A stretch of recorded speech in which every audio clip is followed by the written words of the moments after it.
Tonight, fallout from the Target 12 investigators' exclusive Dirty Little Secret. A local spa offering sex acts for cash, and Target 12 discovers a politician collecting the rent.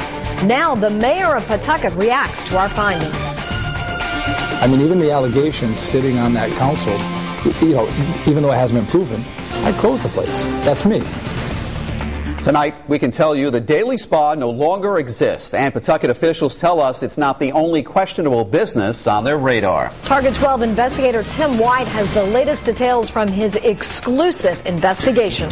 Mike, Susan, people we've spoken to in the neighborhood of 506 Armistice Boulevard in Pawtucket say the Daily Spa opened up 2 years ago, but shortly after we raised questions about what was happening inside the spa, the business closed up shop.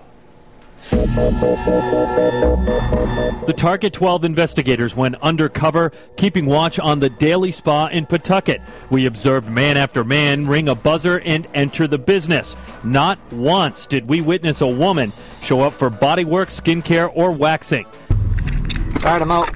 We sent an undercover Target 12 producer wired with hidden cameras and microphones inside the Daily Spa.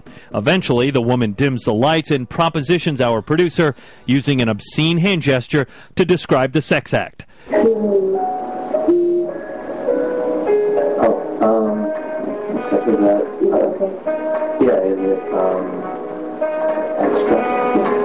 He declines the offer, but the experience was consistent with online postings we found about the Daily Spa. The spa was in a building owned by the family of Pawtucket City Councilman Albert Vitale. I want to talk to you about your property at 506 Armistice Boulevard. 506 Armistice Boulevard? Yeah. What's that? The storefront property there. It's got the barber shop and the spa in it. Yes. Are you familiar with that? It's owned by a corporation that my mother owns, yeah. Paperwork found with the state shows the building is owned by a corporation in his mother's name, Armistice Holdings, LLC. But this is inconsistent with what Vitale told our producer on the phone when we called to inquire about a vacant storefront. He claimed to be the property owner, and while we were undercover, one of his maintenance workers claimed Vitale owned the building. How Vitale is here? Who owns the building? Oh, the councilman. Yeah. Is that right? Yeah. So you're saying you're not the owner? I'm not the owner. Your family is seemingly profiting from a business that's offering customers illicit acts. That I don't know about, that I couldn't speak on. I'm going to have to go to a meeting now. If you could just speak to us about this for a minute. No, I can't right now. Councilman, don't you think that people would think you're being naive, that you don't know what's going on in there? I absolutely...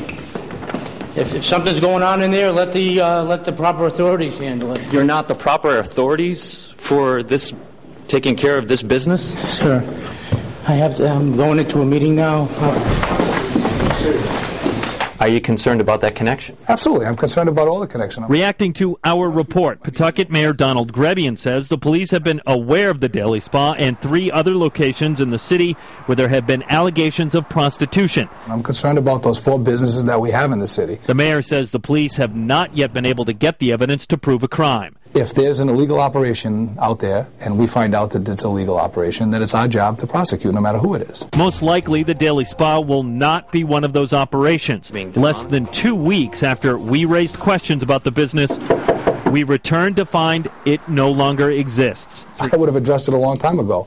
I mean, even the allegations sitting on that council, even though it hasn't been proven, I closed the place. Grebian says he has not spoken to Councilman Vitale about the spa, but he hopes this was the first time Vitale heard of allegations of wrongdoing going on behind the walls of one of his family's properties. It's a perception issue. You're absolutely right. And what's the perception to you? The perception is that, you know what, it's a problem.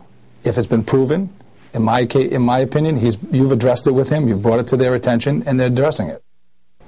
The lawyer for the corporation that owns the building has not returned our calls. Now, with 2 schools just up the street, a neighbor tells us they're happy to see the Daily Spa is finally gone. With the Target 12 investigators, Tim White, Eyewitness News. To watch the original Target 12 investigation, Dirty Little Secret, you can log on to our website, WPRI.com. There you can also go in depth with Ted Nisi on how the indoor prostitution law came to be in Rhode Island.